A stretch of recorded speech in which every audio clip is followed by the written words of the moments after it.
What's going on? We back, Marcy Sports Talk. We in the building. It's your boy CJ Goodfella. Talk about Detroit Lions and Matthew Stafford.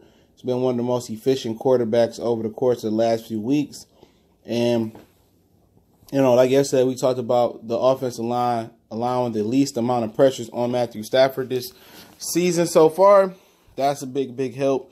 And we're going to talk about why Stafford has been so more efficient. And I think it starts with Jim Bob Cooter. You got to get credit where credit is due. He's made the adjustments. I don't know if it's Matt Patricia, the new offensive line coach, the new offensive line run game coordinator, but his let me just start off with his play selection when the Lions have won has been, tremendous as far as his balance. Kerryon Johnson, got a ton of carries last week. Stafford dropbacks, they dropped. His pass attempts dropped. And they have more balance. So when you have more balance, you won't get 300, 400, 500 yards per game, but you're going to get an efficient. You're going to get more efficiency from Stafford. Okay, and that means bigger windows. For him to throw to. So with the threat of Kerryon Johnson, and then you got the three receivers outside, you got to really pick your poison. And that's one of the reasons the pressures have dropped as well. All these things are in sync, or it's a correlation between them. Okay, that starts with Jim Bob Cooter because his play selection allows the offense to keep the defense guessing.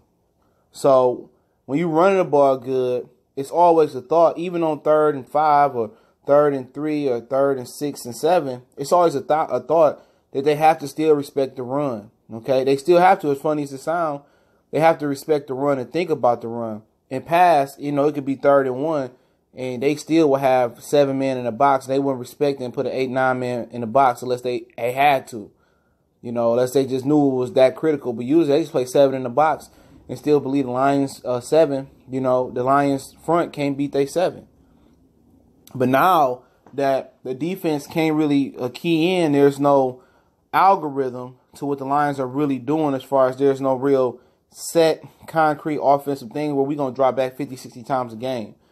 And the defense be like, okay, we ain't got to play the run. They might get a run here or there, but it ain't really nothing. You know what I'm saying? Now the defense is guessing. Now that helps the offensive line. You know what I'm saying? Now they can't play the pass. They can't play the run on the way to the pass no more. Now defenses have to respect the run on the way to the passer, and then that makes Matthew Stafford that much deadlier again because now he getting better protection because they got to think it could be a draw, it could be a screen. Then you got to respect the receiving ability from the running backs out the backfield. You know what I'm saying? And then you also got to respect just the regular run. So when you pass rushing, the Lions might be in a 2 tight ends, 1 back, 2 wide receiver set. What they call it, 12 personnel set. I think that's what they call it. But the line, you always got to think in the back of the head, the Lions are a passing team. So they can pass out this set. Okay? They can pass out of it. But then you got now, instead of you playing the run onto the pass, now you got to respect the run. And they can very much run out of this set. And Kerryon Johnson can break off a 20, 30-yard run. LeGarrette Blount could break off a 7, 8, 9, 10-yard run. So that right there, the balance between run and pass is what the Lions been missing. Okay?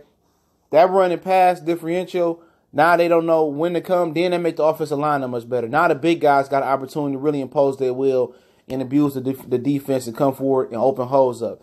Now the defense don't know if they run blocking or if they pass blocking, or they if they passing if they running. So now they got to respect both of them. That's taking a lot of pressure off the offensive line. So the Lions the offensive line they got a leg up now. They can run the ball now, and now the pass blocking is helping too because now the defense has to be wary about, if they blitz, if they pressure, or if they just rush forward.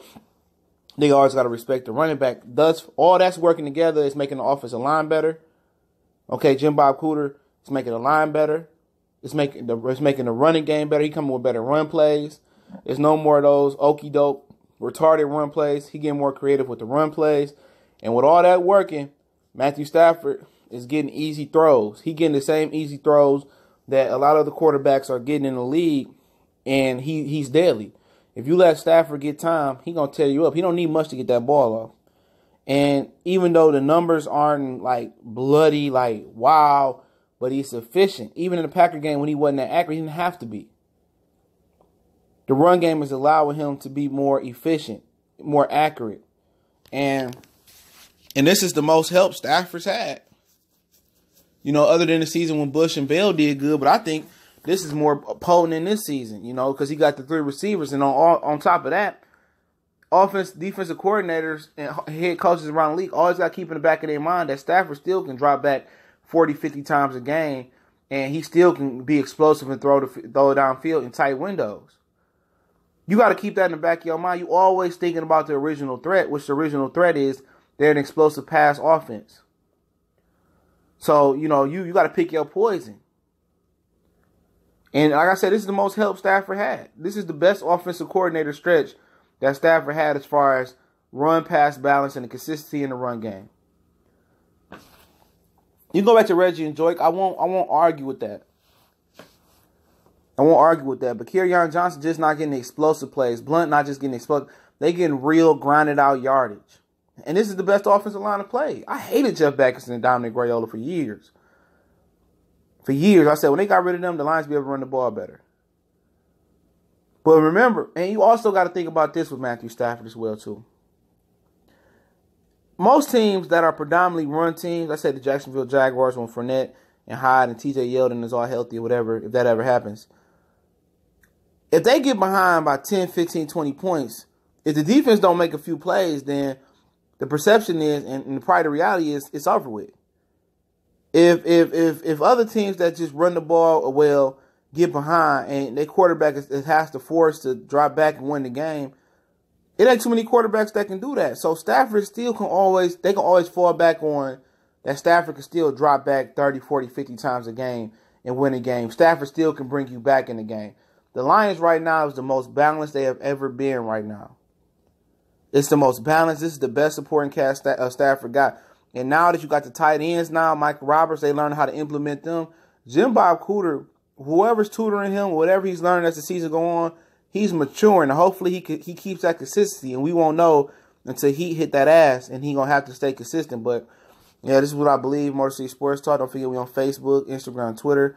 Also, you can hit me up in the email. All those links in the description. Shout out to you guys, and shout out to everybody that donates to the channel.